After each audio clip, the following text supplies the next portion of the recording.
Hi everybody, this is Elizabeth Cermak from Your Highest Light, and I'm on Instagram and Facebook, and I am actually trying to get an Instagram here, so just give me a second. Facebook, I will be right there. If you are joining me, drop me an emoji, let me know where you are joining me from. Okay. Issues. We're going to be okay. Issues. Okay. So we have an awesome topic today. We're talking about worry. So if you are a worrier, drop me an emoji and let me know. I'm a worrier. I'm a worrier too, so you're in good company. So if you are a worrier, please drop me an emoji and let me know if you are a worrier. And also let me know where you're from. Any questions you have or anything during the live stream too, let me know. If you're watching this on the replay, do #replay. So it's good to see you guys. This is Elizabeth Cermak from Your Highest Light, and I'm here every Friday at 11:11 to talk to you about your favorite topic and mine, attracting more beautiful things into your life. I am a life coach and a spiritual life coach and a tarot card reader. So it's so good to see you guys. Hi, Dorothy. Hi, Funa. Hi, it's good to see you guys. I'm on Facebook and Instagram. So last week, what did we talk about last week? You guys have to remind me. What did we talk about last week? Last week we talked about... Oh my gosh, you guys have to remind me because I can't remember. I can't remember what we talked about last week. But anyway, this week we're talking about worry. So if you are a worrier, please let me know. I have great news for you if you are a worrier out there. So we're going to end this. I'm going to talk about the superpower that is worry. So we're talking today about how to turn the energy of worry around. And I'm going to tell you a little story. It's driving me crazy. What did we talk about last week? I've got to remember that before I move on, I think. We talked about, choosing to be happy. That's right. We talked about choosing to be happy last week. So last week we talked about choosing to be happy. Today we are talking about worry and how to change the energy of worry around.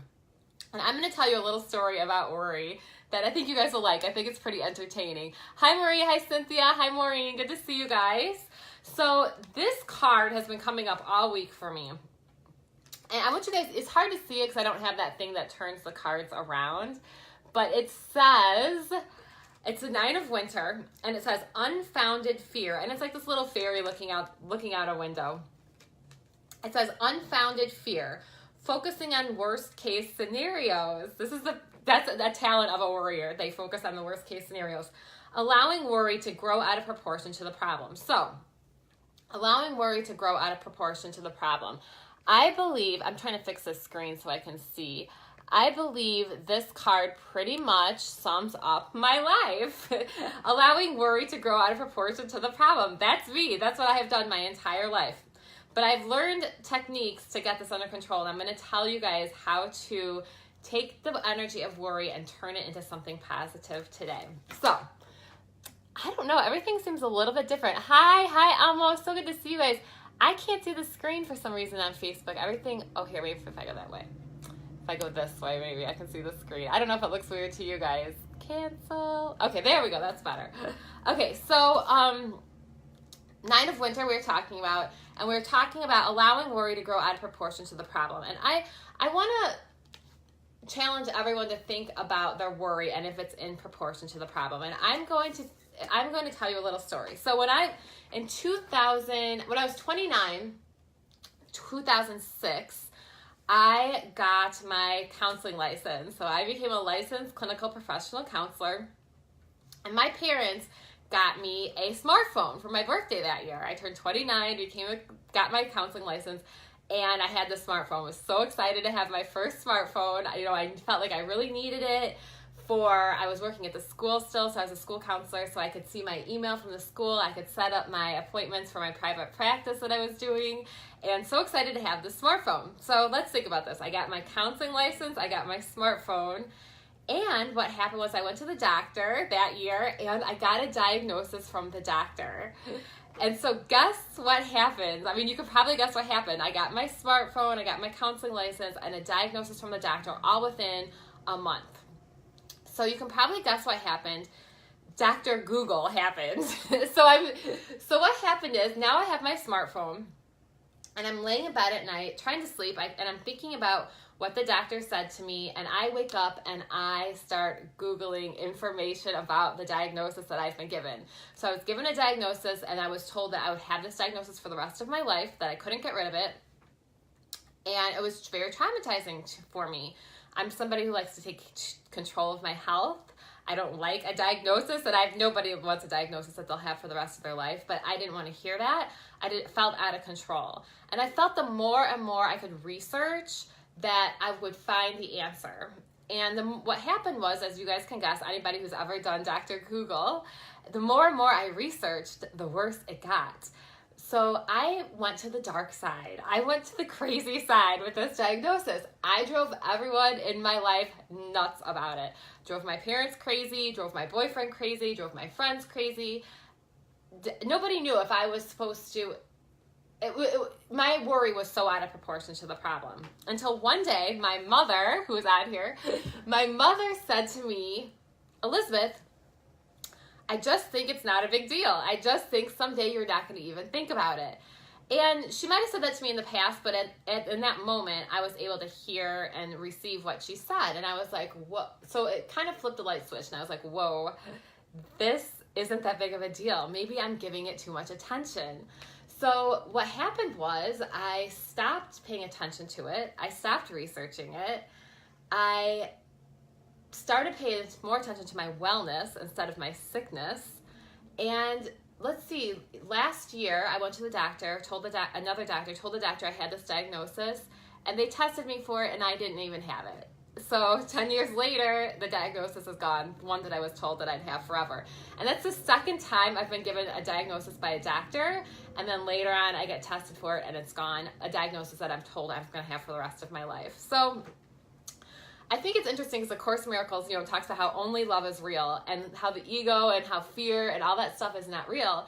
And how interesting that 10 years later, the only thing that has stayed, my counseling license has stayed, my smartphone has stayed, and the diagnosis is gone because it was never real. The fear was never real.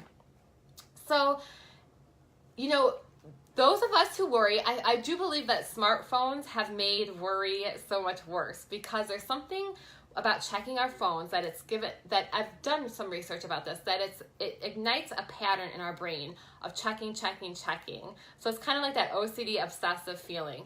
And if you find yourself looking at your phone a lot, maybe scrolling through Facebook or looking at your email or whatever it is that you're looking at, or Instagram, I want you to ask yourself, what is this? What am I looking for? What do I want my phone to give me? All of my clients, when they're dealing with procrastination, they're all telling me that they're on their phones too much. So you'd rather look at your Instagram feed than do something that you're supposed to be getting done, right? Because we procrastinate that way.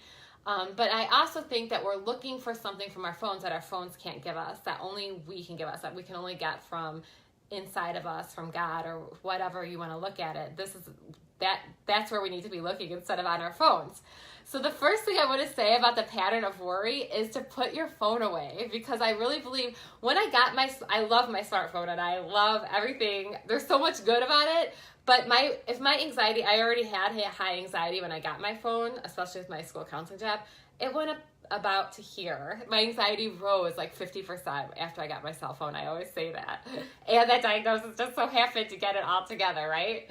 So if you are a worrier, you need to take a break from your cell phone, because it ignites that energy, that pattern in your brain of overly checking things or of looking for something that's wrong. Sometimes too, I would be looking for my email, and it was almost like I'm waiting for bad news. Like with my other job, it'd be like I'm waiting for that email to come that's gonna just ruin my day, right? That's no good. We don't want to do that. So we want to put our phones away. We don't want to sleep in the same room as our phones. We want to put them away. Pick a time of night where you're not going to look at it anymore. Maybe 9 o'clock, 10 o'clock, whatever. Maybe an hour before you go to sleep. Don't sleep with it in the same room as you. So that's one thing I want to talk about with worry. The other thing that I want to say is worry is a superpower. So if you have the ability, hi everybody, I'm seeing everybody now. Hi Maureen, hi Melissa, so good to see you guys. Hi Mary, hi Aunt Jude. Hi Matt, so good to see you guys on Facebook and Instagram today. So The other thing I want to say about worry is that it's a superpower. So if you are capable of worrying, and give me an emoji if you're a worrier, let me know. If you are capable of worrying, that means that you can make something out of nothing. That, I don't mean to laugh, it's just I have to laugh because it's kind of funny. So because I don't know, because I have to keep a sense of humor about it, even though worry has really made me kind of pretty miserable throughout my life. If you have the capability of worrying, you have the capability of making something out of nothing. So you can focus on something and make it so big that all of a sudden it's something when it was nothing, right? So that means that you can make something out of, that means that you can use this in a good way as well. So you can use it in a bad way, like I did with my diagnosis, made it this big, huge deal. You know, we watch TV, we're hypnotized by TV commercials. We think we need things that we don't need. We think that we have things wrong with us that aren't wrong with us. So we can, like I did with that diagnosis, I focused on it and I made it so big. I made it bigger than it needed to be. Or what you can do is you can focus on all the good that's going on in your life and make that big. So if you have the ability to focus on something, if you have the ability to worry, you have the ability to overly focus on something, which means that is a superpower. You have the ability to make anything else you want to make big in your life. So think about it. What in your life do you want to improve right now? What do you want to make bigger? And focus on that. So I'm going to challenge you to, and I'm going to start this today as well, start a 30-day journal of everything that goes right in your life.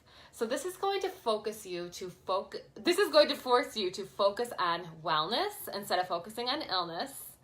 Focus on all the possibilities that could go right instead of all the possibilities that could go wrong.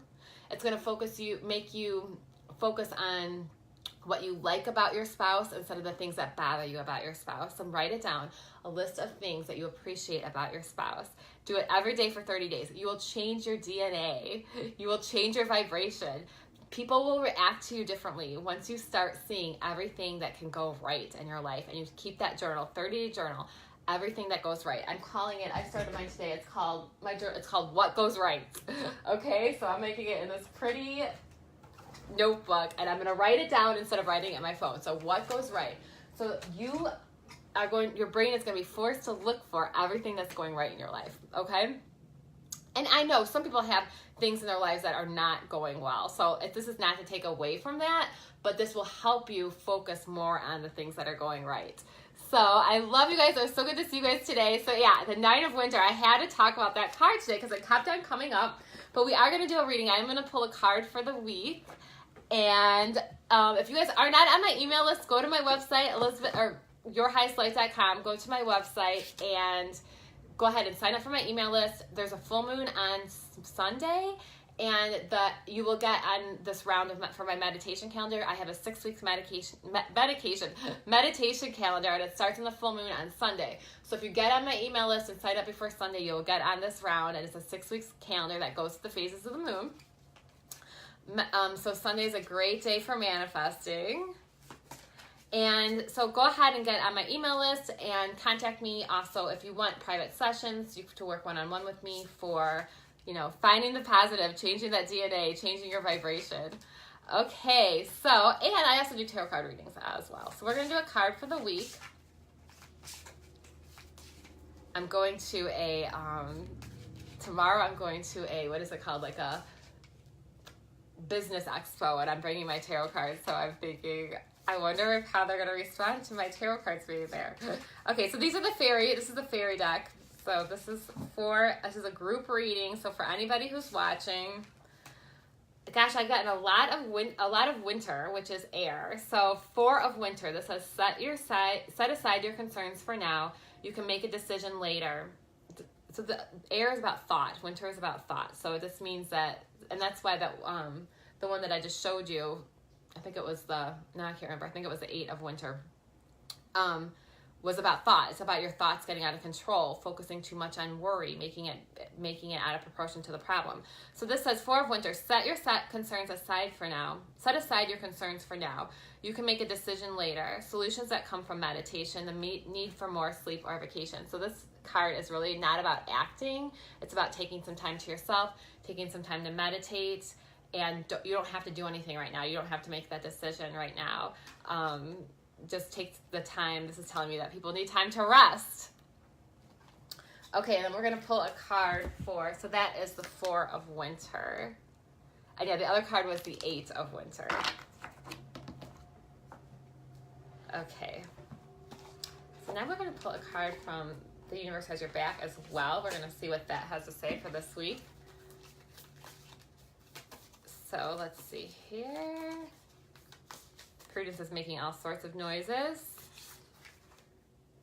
Oh, this is perfect, of course. My faith has the power to turn trauma into healing, conflict into growth, and fear into love. So think of trauma into healing. When we think about focusing on what can go right, when we think about not making things out of proportion. You know, fear is not real. As Jamie Jocelyn King, my new life coach, my new business coach says, fear is not real. The Course in Miracles says that as well. So don't pay so much attention to the fear. Focus on your wellness. Focus on what can go right. And have faith that that is going to heal you, because it is. It says faith has the power to turn trauma into healing, conflict into growth, and fear into love. Okay, love you guys so much. Hi, Anna. Good to see you too. Love you guys so much. I hope this was helpful for the worry. So we're going to start our 30-day What Can Go Right, or What Is Going Right journal.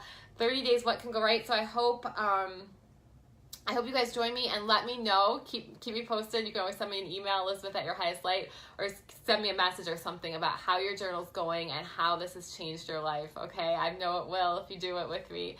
I will see you guys next week. Peace and love.